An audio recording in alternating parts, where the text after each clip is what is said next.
فدائے ملت کا شعر بولے گا۔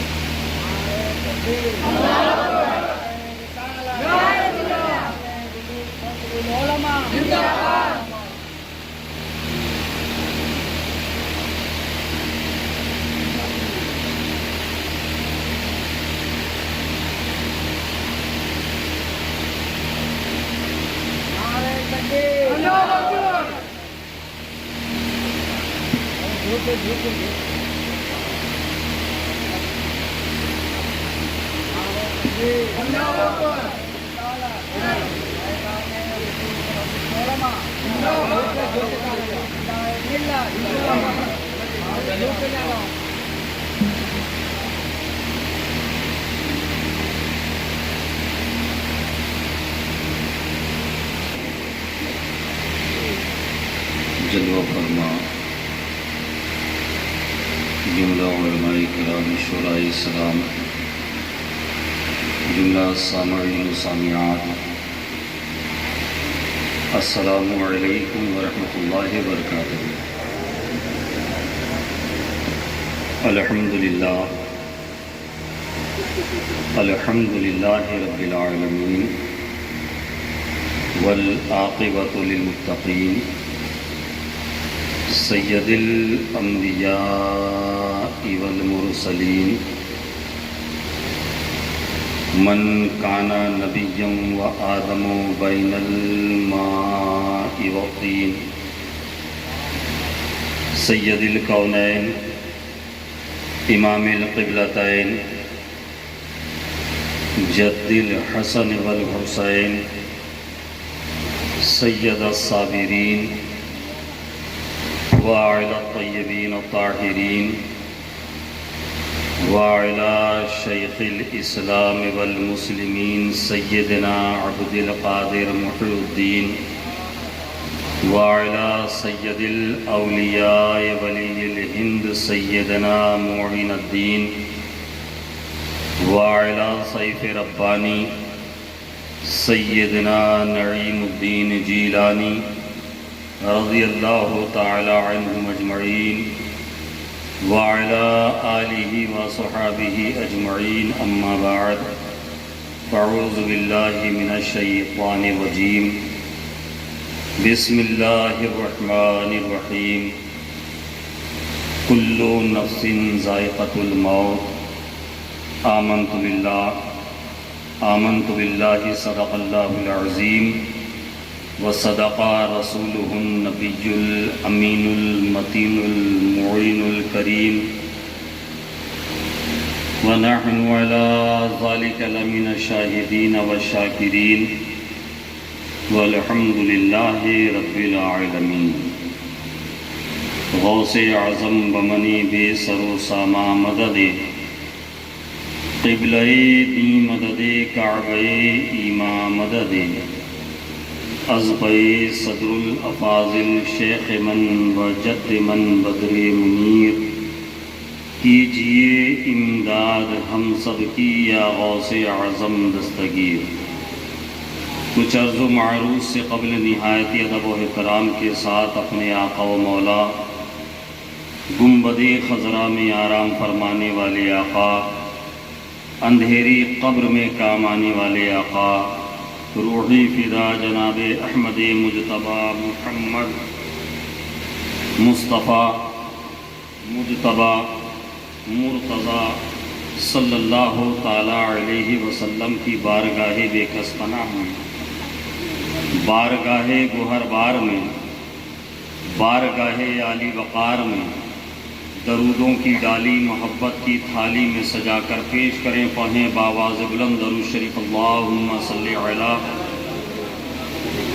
سیدنا شفیعنا حبیبنا نبینا مولانا محمد بارک وسلم،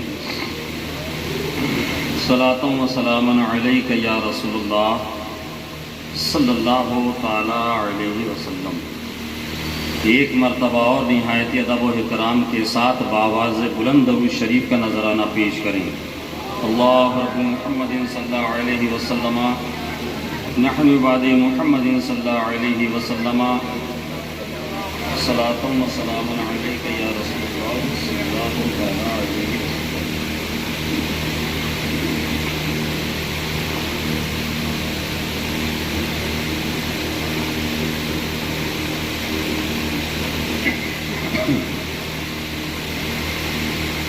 حضرات،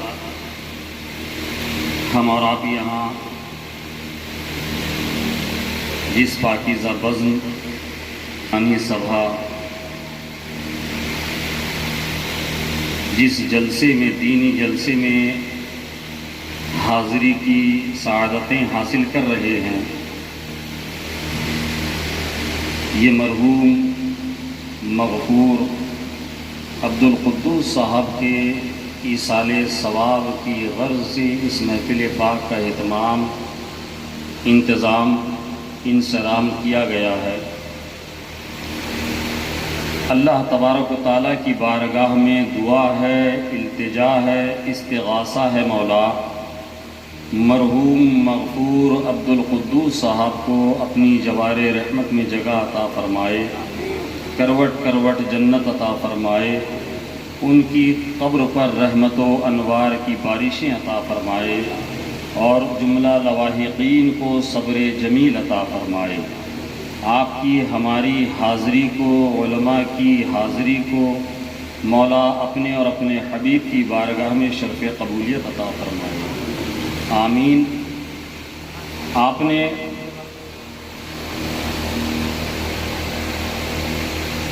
ابھی تک شعراء کرام کو، خطبہ کو، بالخصوص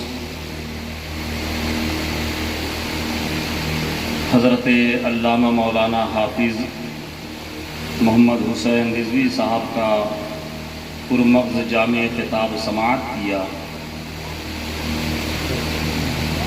آج کی محفل کی مناسبت سے جو کچھ اصل گفتگو تھی حافظ صاحب قبلہ کر چکے، اب چونکہ محفل تھوڑی ہی دیر میں اختتام پذیر ہو جائے گی، اہل سنت کے دستور اور رواج کے مطابق مجھے بھی تھوڑی دیر کے لیے آپ کی محبت بھری سماعتوں تک، آپ کی بارگاہ میں محبت اور عقیدتوں کے اس شامیانے تلے گفتگو کرنے کی سعادتیں حاصل آ رہی ہیں۔ اللہ تبارک و تعالی ہمیں اور آپ کو حق بولنے، حق سننے اور حق پہ عمل کرنے کی توفیق عطا فرمائے، اللہم آمین۔ ایک مرتبہ جی لگا کے اور درود پاک کا نذرانہ پیش کرنا، صلی اللہ سیدنا شفیعنا حبیبنا نبینا مولانا محمد بارک وسلم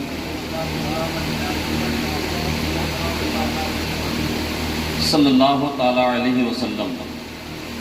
ابھی جو مہینہ ہمارے درمیان سے رخصت ہوا ہے، جسے محرم الحرام شریف کے نام سے ہم اور آپ جانتے ہیں، جس کی 10 تاریخ کو سید الشہداء حضرت سیدنا امام حسین اپنے رفقا، اپنے جانثاروں کے ساتھ کربلا معلیٰ میں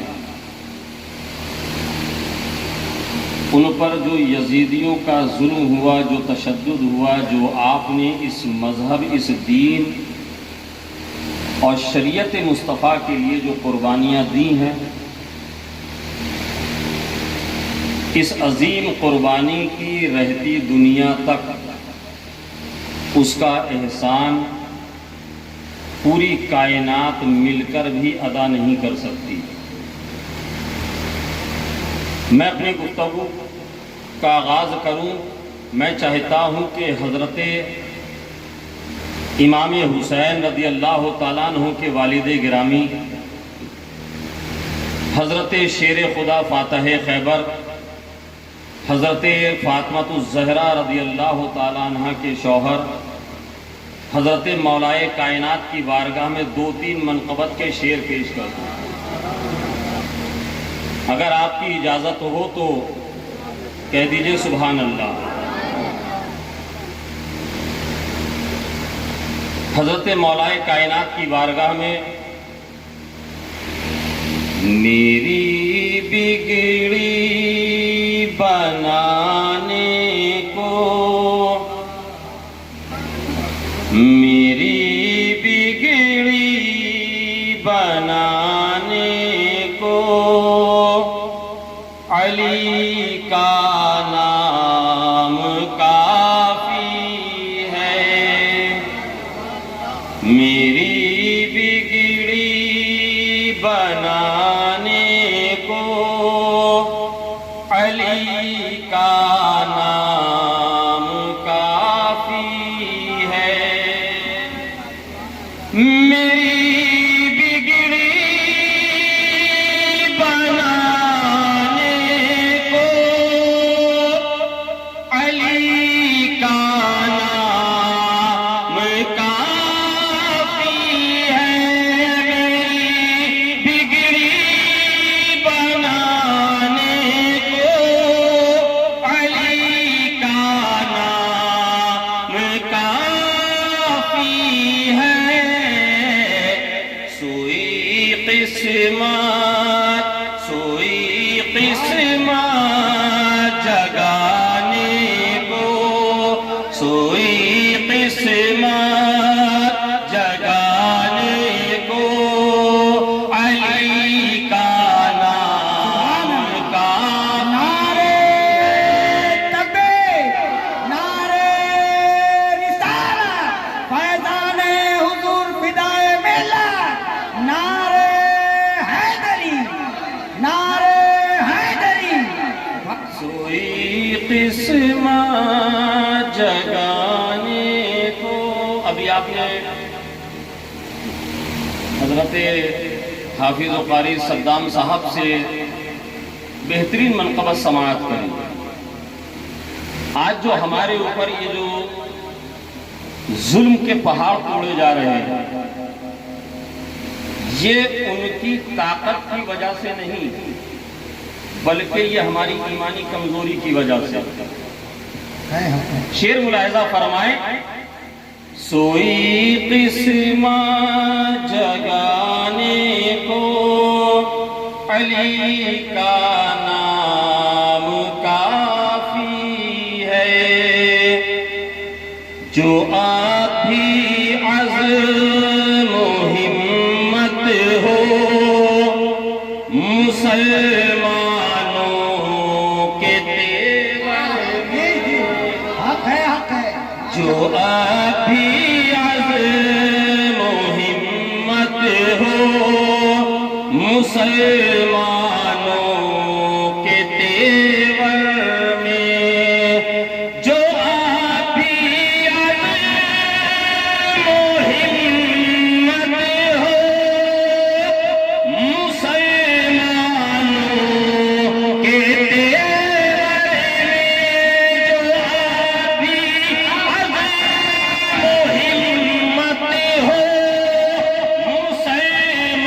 مسلمانوں کے تیور میں، فصیلے کفر ڈھانے کو، فصیلے کفر ڈھانے کو علی کا نام کافی ہے،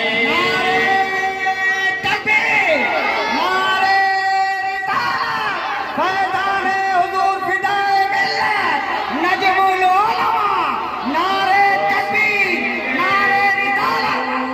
ڈھانے کو۔ بہت یہ آخری شعر حافظ حسین صاحب، نہیں میں ہوں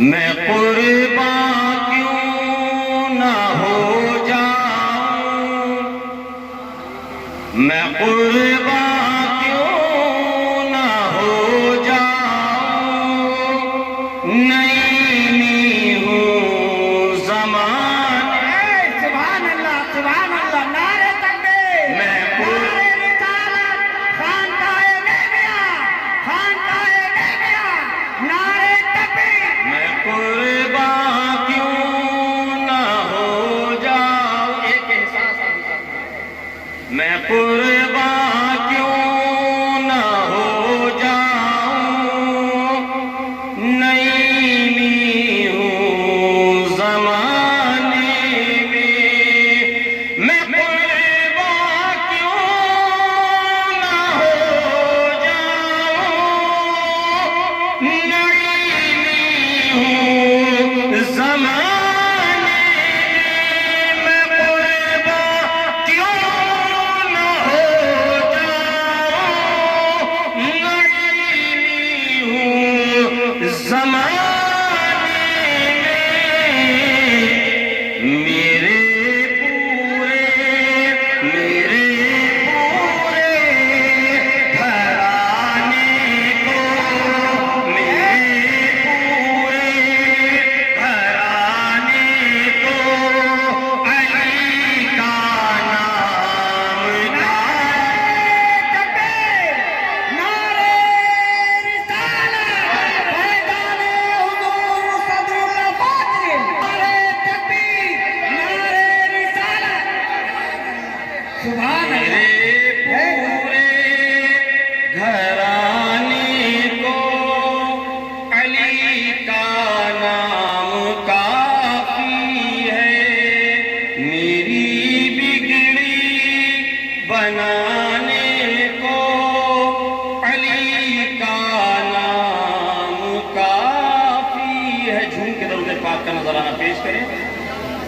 شفیعنا حبیبنا مولانا محمد بارک وسلم صلی سیدنا شفیعنا حبیبنا نبینا مولانا محمد بارک وسلم، صلاۃ و سلام علیک یا رسول اللہ صلی اللہ علیہ وسلم۔ حضرات، مقطع ذہن سے اتر گئے، اس لیے آپ کی سماعتوں تک نہیں پہنچا سکتا۔ وقت کی قلت بھی دامنگیر ہے۔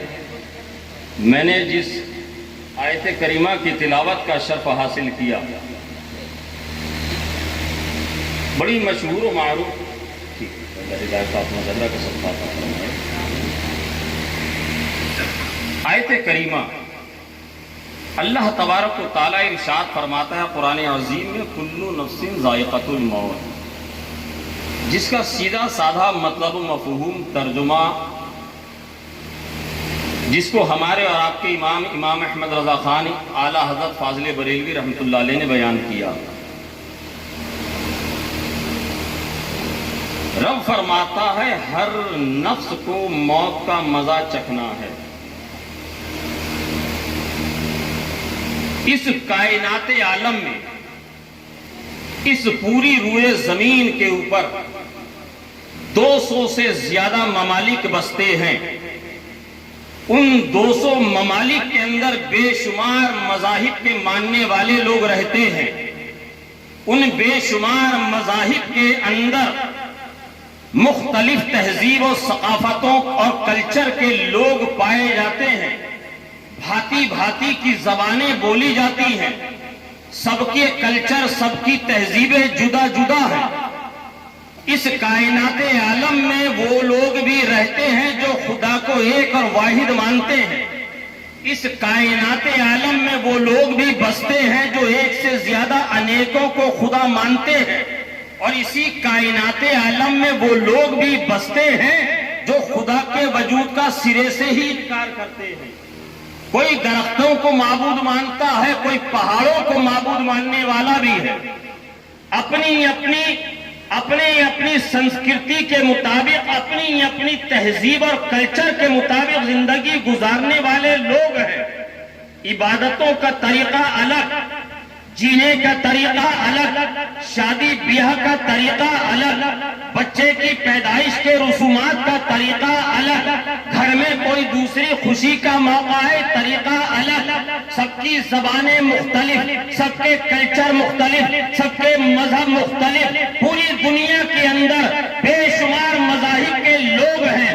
ان تمام کے تمام لوگوں میں کوئی بھی اتفاق نہیں ملتا ہے۔ کوئی ایک خدا کو مان رہا ہے، کوئی انیکوں خدا کو مان رہا ہے، کوئی دریاؤں کو پوج رہا ہے، کوئی پہاڑوں کی پرستش کرنے والا ہے، کوئی اگتے ہوئے سورج کی پرتما کرنے والا ہے، کوئی پتھروں کو تراش کر معبود ماننے والا ہے۔ طرح طرح اور بھانتی بھانتی کے لوگ اس کائنات میں پائے جاتے ہیں۔ تمام اختلافات کے باوجود تمام مذاہب کے لوگ جو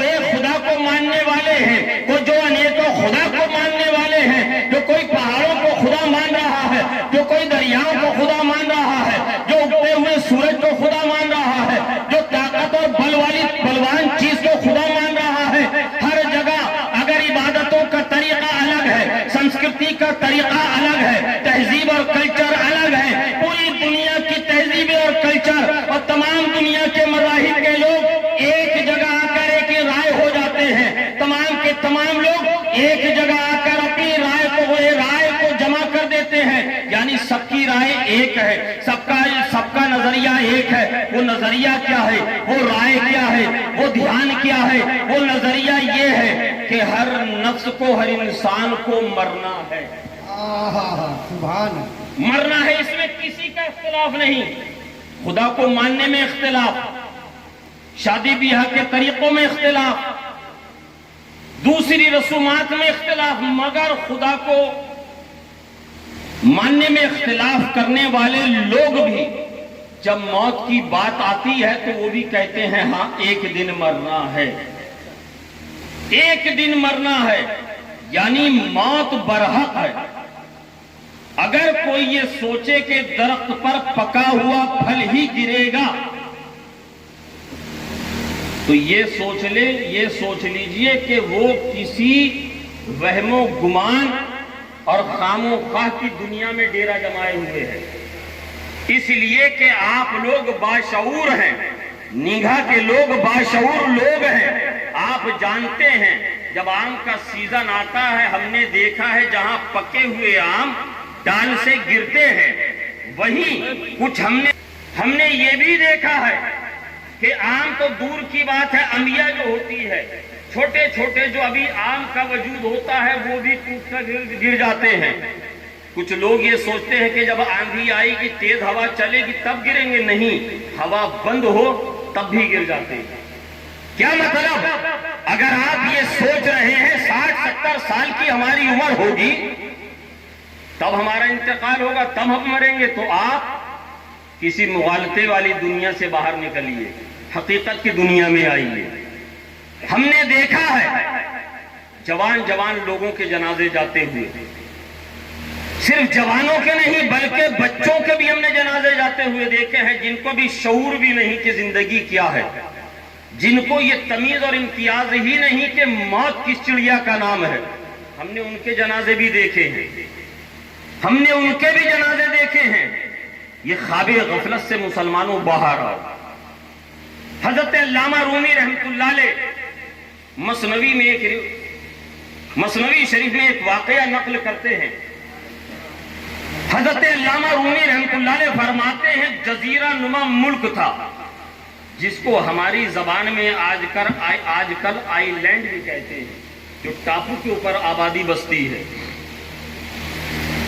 وہ لکھتے ہیں کہ اس ملک کا دستور تھا، اس ملک کا یہ قانون تھا، اس ملک کا یہ معمول تھا کہ جب سال کی پہلی تاریخ آتی تھی، شہر کے دروازے پر، ملک کے دروازے پر، صدر دروازے پر سارے لوگ جمع ہو جاتے اور اس ملک میں آنے والا جو پہلا شخص ہوتا، چاہے وہ کسی مذہب کا ہوتا، چاہے وہ کسی تہذیب کا ہوتا، چاہے وہ کسی بھی نسل کا ہوتا، اس کو اپنا راجا اور اپنے دیش کا مکھیا تصور کر لیتے، تسلیم کر لیتے.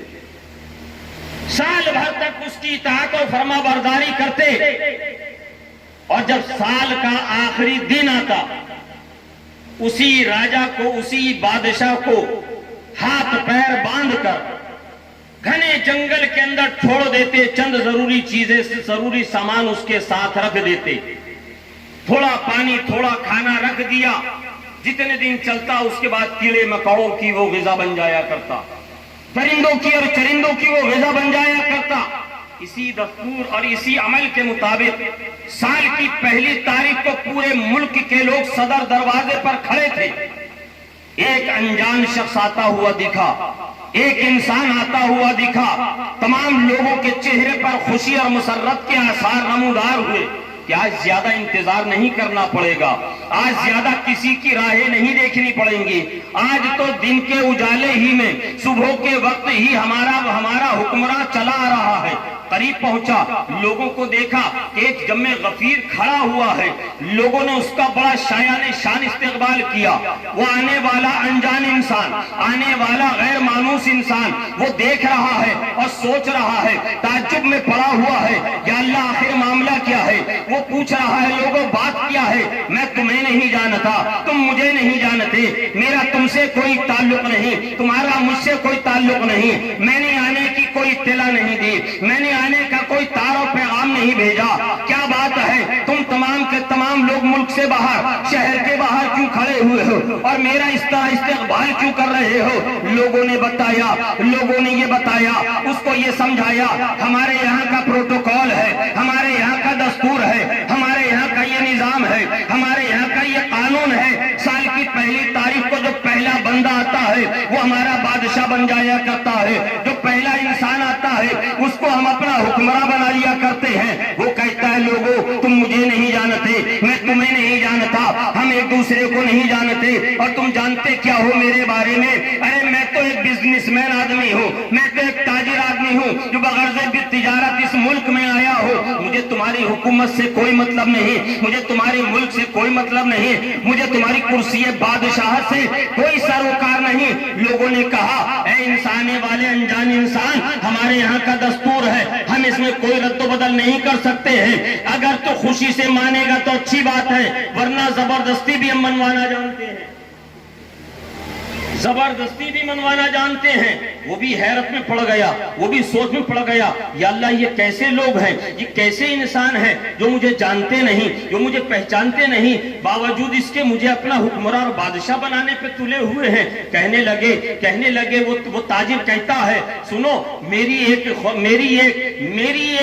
خواہش ہے, میری یہ تم سے ڈیمانڈ ہے. کہا بولیے. ہر ڈیمانڈ مانی جائے گی, آپ کی ہر ڈیمانڈ کو تسلیم کیا جائے گا, سوائے اس ڈیمانڈ کے کہ آپ بادشاہ کرسی سے دستبردار ہونے کی بات کریں. کہا کہ نہیں, تم جیسے کہتے ہو ویسے ہی کیا جائے گا, مگر میری کچھ شرطیں ہیں. کہا ہمیں منظور ہے. کہا ایک وسیع میدان میں, ایک بڑے سے میدان میں تمام ملک کے لوگوں کو جمع کرو, تمام رعایا کو جمع کرو, کل صبح کا وقت دے دیا جائے, فلاں وقت میں تمام کے تمام لوگ جمع ہو جائیں, اس وقت میں جاؤں گا, میری چند باتیں ہوں گی, میں چند باتیں کروں گا, اس کے بعد میں تمہارے فیصلے پر سوچوں گا. کہا کہ ٹھیک ہے. اعلان ہو گیا, کل صبح کو بادشاہ کی تاج پوشی کی جائے گی. آنے والے نئے بادشاہ کی تاج پوشی کا وقت مقرر کر کے, جگہ متعین کر کے اعلان کر دیا گیا. دوسرے دن صبح کو سورج نکلتا ہے, میدان کے اندر دھیرے دھیرے لوگ جمع ہونا شروع ہو جاتے ہیں. لوگوں کا جب جم غفیر لگ گیا, پوری رعایا شہر کے لوگ جمع ہو گئے. وہ تمام کے تمام عہدے دار بھی آئے, تمام کے تمام ذمہ دار بھی آئے, وزراء بھی آئے, سپہ سالار بھی آئے, اور آنے نو منتخب بادشاہ بھی آتا ہے. آنے کے بعد پہلا اعلان کرتا ہے, میرے ملک میں جتنے بھی مزدور رہتے ہیں وہ تمام کے تمام ایک سائیڈ آ جائیں, تمام کے تمام ایک سائیڈ آ جائیں. لوگ حیرت زدہ ہیں. کہا کہ ٹھیک ہے, جتنے بھی معمار ہیں, جتنے بھی مزدور ہیں, سب ایک سائیڈ آ گئے, سب ایک سائیڈ جمع ہو گئے. تمام کے تمام لوگ دیکھ رہے ہیں کہ بادشاہ کیا کرنا چاہتا ہے. وہ دوسرا اعلان کیا, میرے ملک کے اندر جتنے بھی شکاری ہیں, جتنے بھی تیر کمان اور ترکش چلانے والے ماہرین ہیں, وہ تمام ان کی برابر میں صفے بنا کر کھڑے ہو جائیں. تمام کے تمام ماہر تیر انداز اور شکاری دستہ ایک طرف کھڑا ہو گیا. پورا دستہ جب تیار ہو گیا, بادشاہ نے کہا کہ سنو میرا تیسرا اعلان, اس شہر کے جتنے بھی مالی ہیں, جو درخت اور پھول پودے لگانے والے ہیں, وہ تمام ان کی برابر میں جا کر قطار بنا کر کھڑے ہو جائیں. بادشاہ کا اعلان ہوا, جتنے بھی مالی تھے, جتنے بھی کاشتکار تھے, جتنے بھی درخت اور پھول پودے لگانے والی جماعت کے لوگ تھے, تمام کے تمام جا کر کھڑے ہو گئے.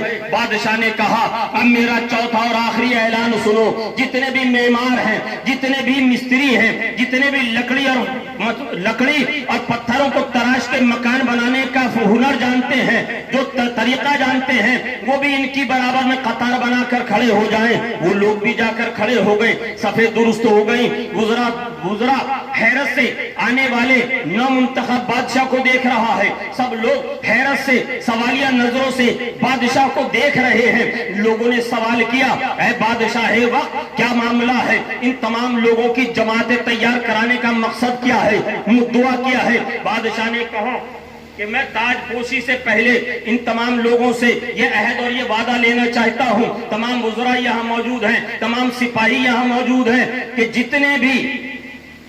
جتنے بھی مزدور ہیں ان تمام کی آج سے ڈیوٹی ہے کہ وہ جنگل میں جائیں۔ جنگل کے اندر جتنی بھی خاردار جھاڑیاں ہیں، درخت ہیں، بیکار درخت ہیں، ان تمام درختوں کو کاٹ کے جنگل کو بالکل صاف کر دیا جائے۔ جب بادشاہ نے یہ اعلان کیا، جتنے بھی مزدور تھے سب چل دیے جنگل کی طرف۔ بادشاہ نے کہا کہ جو جتنے بھی ماہر تیر انداز ہیں، جتنے بھی شکاری صفت لوگ ہیں جو اس پیشے سے تعلق رکھتے ہیں، ان کو میرا یہ حکم ہے کہ وہ جنگل میں جائیں، جتنے بھی وحشی درندے ہیں، جتنے بھی وحشی جانور ہیں، ان تمام کا شکار کر کے ان کو مار دیا جائے۔ بادشاہ کا اعلان سن کر دوسری جماعت بھی جنگل کی طرف چل دی۔ اب تیسری جماعت جب مالیوں کی بچی، بادشاہ نے کہا کہ میرے ملک کے مالیوں، درخت لگانے کا ہنر تمہیں آتا ہے، پھول پودوں کے درختوں کو لگانے کا فن تم جانتے ہو۔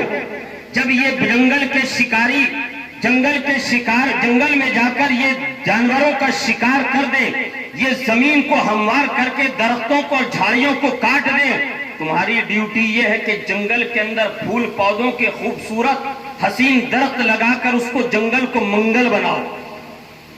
چوتھی جماعت جو آخری بچی، کہا کہ تمہارا کام یہ ہے کہ جنگل کے اندر عالی شان گھر تیار کرو، جنگل کے اندر ایک کالونی بناؤ جس میں رہنے کے لیے ہر طریقے کا ساز و سامان موجود ہو۔ لوگوں نے دیکھا، وزراء نے دیکھا، سپہ سالاروں نے دیکھا، پورے ملک کی رعایا جو کھڑی ہوئی تھی دیکھ رہی تھی بادشاہ کی حکمت اور دانائی کو۔ وہ محسوس کر رہی تھی کہ آج تک ہم نے جس کو بھی اس کرسی بادشاہت پر بٹھایا، وہ کرسی بادشاہت پر بیٹھنے کے بعد عیش و عشرت کی زندگی میں پڑ گیا۔ وہ یہ بھول گیا کہ چند دنوں کے لیے مجھے کرسی بادشاہت ملی ہے، مجھے اس ملک کا چند دنوں کے لیے حاکم بنایا گیا ہے، اس کے بعد مجھے ہاتھ پیر باندھ کر جنگل میں ڈال دیا جائے گا جہاں میں جانوروں کی غذا بن جاؤں گا۔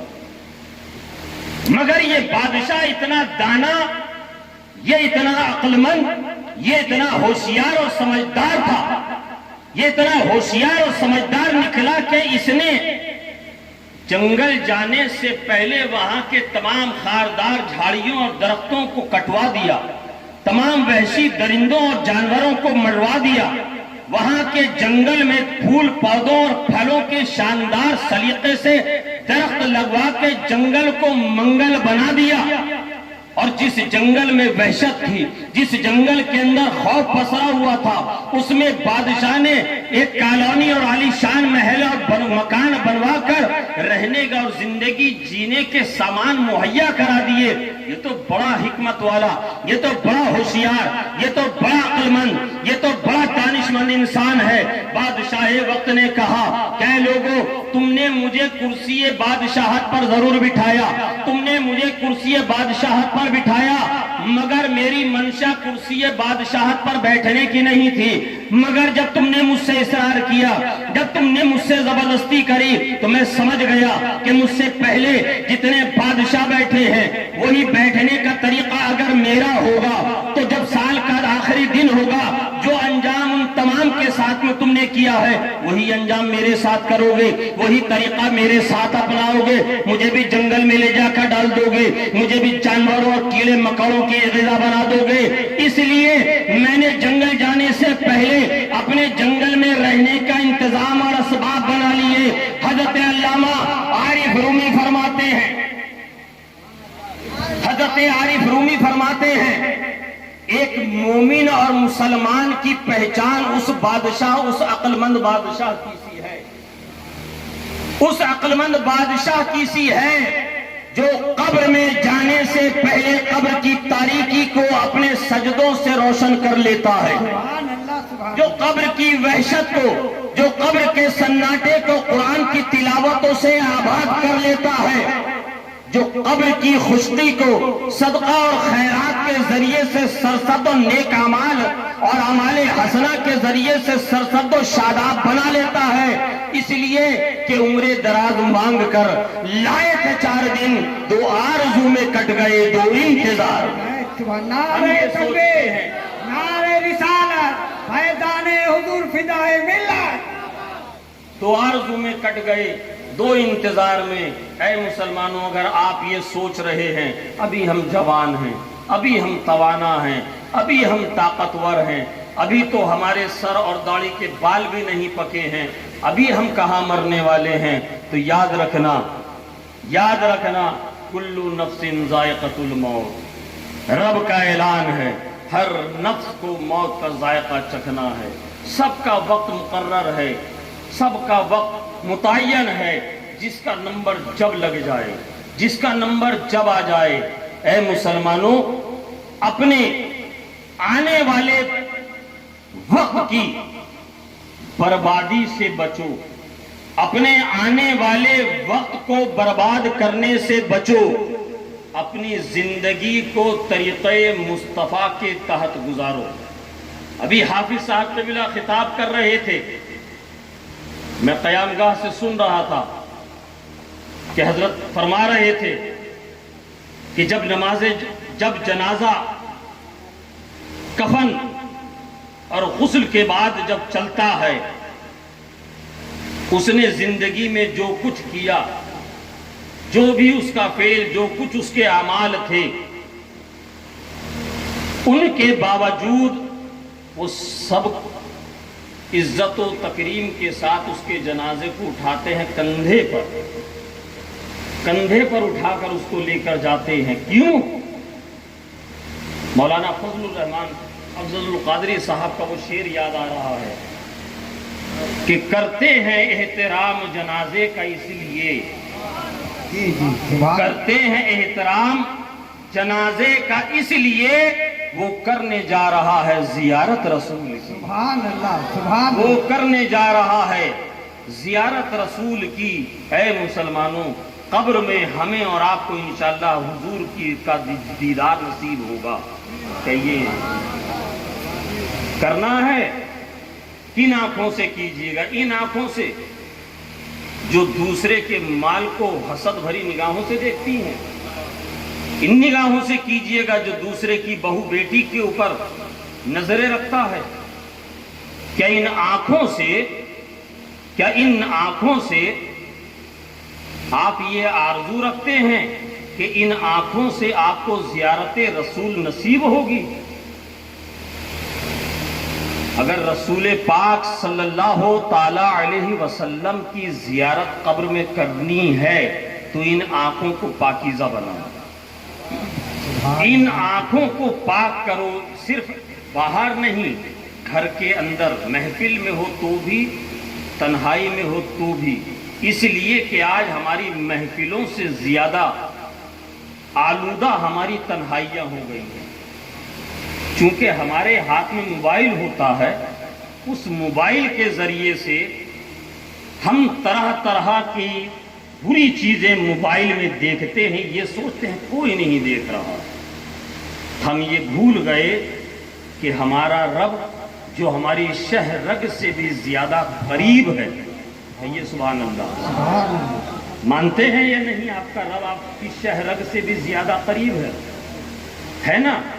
اگر ہے آپ کا، اگر یہ عقیدہ ہے، اگر آپ کا یہ وجدان اور یہ ایمان ہے کہ ہمارا رب ہماری شہ رگ سے بھی زیادہ قریب ہے، تو آپ اپنی تنہائیوں میں اس بات کو سوچئے گا کہ میں جو تنہا یہ تصور کر کے ان گناہ بھری ویڈیو کو یا موبائل کے ذریعے سے جو بری چیزوں کو دیکھ رہا ہوں، کل قیامت کے دن قبر میں کی پہلی منزل جب میری آئے گی قیامت سے پہلے، تو مجھے سرکار کی بارگاہ میں پیش کیا جائے گا، مجھے حضور کی بارگاہ میں جب یہاں سے کلیئریفیکیشن مل جائے گا، تب خدا کی بارگاہ میں آپ جائیں گے، ہم جائیں گے، اور یہیں اگر فیل ہو گئے تو آگے کی منزل تو مت سوچئے، مت پوچھئے کس قدر خطرناک ہے۔ مگر اعلیٰ حضرت امام عشق و محبت، امام اہل سنت، امام احمد رضا خان فاضل بریلوی رحمۃ اللہ علیہ نے یہ کہہ کے ہمیں تسلی دی کہ رضا پل سے اب وجد کرتے گزریو، سبحان اللہ، رضا پل سے اب وجد کرتے گزریو، کہ ہے رب سلم صدائے محمد، نعرے تکبیر، نعرے رسالت، صدائے محمد۔ حضرات یہ موت برحق ہے، موت حق پر ہے۔ بس یہ آخری بات کہہ کے میں گزر جاؤں کہ اپنے ظاہر اور اپنے باطن کو بدعمالیوں کی غلاظتوں سے بچا کر جس قدر آپ اس دنیا سے رخصت ہوں گے اس قدر اجر و ثواب آپ کو قبر میں ملے گا۔ مرحوم عبد القدوس صاحب نے یقیناً وہ اعمال حسنہ کیے تھے جو ان کے بعد ان کے رفقا نے اس قدر علماء کرام کو یہاں پر بلایا۔ آپ نے بارہا سنا ہے کہ اللہ کے رسول صلی اللہ تعالی علیہ وسلم کا ارشاد گرامی ہے کہ جس بستی سے ایک عالم باعمل کا گزر ہو جائے اللہ تبارک و تعالیٰ اس بستی کے قبرستان سے 40 دن عذاب اٹھا لیتا ہے۔ سبحان اللہ، سبحان اللہ، ایک عالم دین کا اگر گزر ایک مرتبہ ہو جائے تو 40 دن اس بستی کے قبرستان سے عذاب اٹھا لیا جاتا ہے۔ اور الحمدللہ عبد القدوس صاحب مرحوم کے اہل خانہ نے تو اس قدر علماء حفاظ کو یہاں بلا لیا ہے، اس قدر بلا لیا ہے، ذرا آپ اندازہ کیجئے ان کو اس پر ان کی روح کو کس قدر خوشی ہو رہی ہوگی۔ اے مسلمانوں، اپنے ظاہر اپنے باطن کو ایسا بناؤ جیسا اللہ تبارک و تعالی ہم سے چاہتا ہے۔ قرآن پاک میں رب فرماتا ہے یا ایھا الذین آمنوا ادخلوا فی السلم کافہ، اے ایمان والو اسلام میں پورے داخل ہو جاؤ۔ اے ایمان والو اللہ سے ڈر، اے ایمان والو اسلام میں پورے داخل ہو جاؤ۔ پورے داخل ہونے کا اس آیت کریمہ کا شان نزول حضور صدر الافاضل رحمۃ اللہ علیہ نے بڑا پیارا بیان کیا ہے، بڑا خوبصورت لہجہ استعمال کیا ہے کہ حضور صدر الافاضل رحمۃ اللہ علیہ تفسیر خزائن العرفان میں اس آیت کریمہ کا شان نزول بیان فرماتے ہیں کہ صحابہ کرام علیہم رحمۃ الرضوان کا یہ معمول تھا جب وہ سرکار کی بارگاہ میں ایمان لے آئے، اس کے بعد ان کا یہ معمول تھا کہ سنیچر کے دن، ہفتے کے دن وہ مچھلی کوئی نہیں کھا رہا ہے، کوئی دوسری چیزوں میں گائے کے گوشت سے پرہیز کر رہا ہے، اجتناب کر رہا ہے، چونکہ وہ پہلے یہودی تھے، کوئی عیسائی تھا، وہ اس رواج کے مطابق چل رہے تھے، اسی دستور اور عمل پر قائم تھے، مگر ظاہر اور باطن سے مکمل طور پر حضور پر قربان ہو چکے تھے۔ رائی کے دانے کے برابر بھی ایمان میں اور اسلام کی حقانیت میں کوئی شک و شبہ ان کے دلوں میں نہ تھا، صرف اپنے دین سابقہ دین سے جو وہ وابستہ تھے، اس احترام میں، اس کی عقیدت میں، اس محبت اور اس کلچر پر جو قائم رہے ایک زمانے تک، اس وجہ سے وہ اس پر عمل نہیں کرتے تھے۔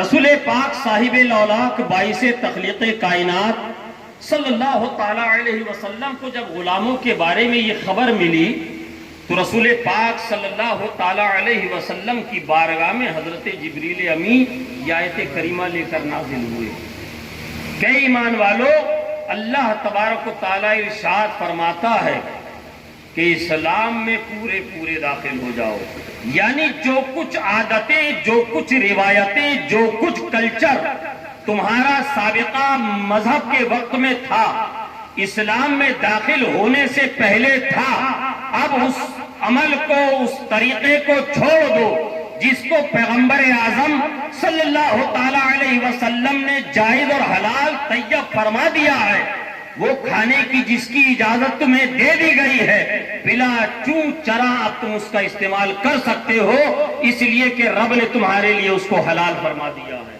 اور جس سے حضور نے روک دیا اس سے رک جاؤ، اس کے قریب بھی نہ جاؤ۔ یہ صحابہ اکرام کے نظریات تھے جس میں یہ آیت کریمہ نازل ہوئی۔ اے مسلمانوں، اسی طرح ہمیں یہ چاہیے، ہم اگر یہ سوچیں کہ ہمارے اس فعل کی وجہ سے ہمارا پڑوسی ناراض ہو جائے گا، ہمارے اس کام کی وجہ سے ہمارے محلے کا کوئی ناراض ہو جائے گا، کوئی نیتا، کوئی بھی مکھیا ناراض ہو جائے گا، اور یقین مانیے وہ کام، وہ فعل اسلام کی مخالفت اگر کر رہا ہو، اگر اسلام کے تعلیم کے برعکس ہو، تو اے مسلمانوں اس پر عمل نہیں کرنا ہے، چاہے وہ آپ کا کتنا ہی اپنا ہو، بتانے والا کتنا ہی آپ کا سگا اور اپنا ہو، چاہے وہ زمانے کا کتنوں ہی بڑا پد ادھیکاری ہو۔ جس کو اسلام نے، پیغمبر اعظم صلی اللہ تعالی علیہ وسلم نے جو ہمیں تعلیمات اور جو ہمیں احکام دے دیے ہیں، اس کے مطابق ہمیں اپنی زندگیوں کو گزارنا ہے۔ اللہ تبارک و تعالی ہمیں اور آپ کو کہنے سے زیادہ عمل کی توفیق عطا فرمائے۔ ابھی اول ہی بیان نہیں ہوا، ابھی آخر باقی ہے، ابھی ظاہر باقی ہے، ابھی باطن باقی ہے۔ اللہ تبارک و تعالی ہمارا اور آپ کا یہاں آنا، اپنے اور اپنے حبیب کا ذکر جمیل کرنا، اپنے اور اپنے حبیب کی بارگاہ میں شرف قبولیت عطا فرمائے۔ آمین۔ استغفر اللہ ربی من کل ذنب واتوب الیہ، وآخر الدعوانا الحمدللہ رب العالمین۔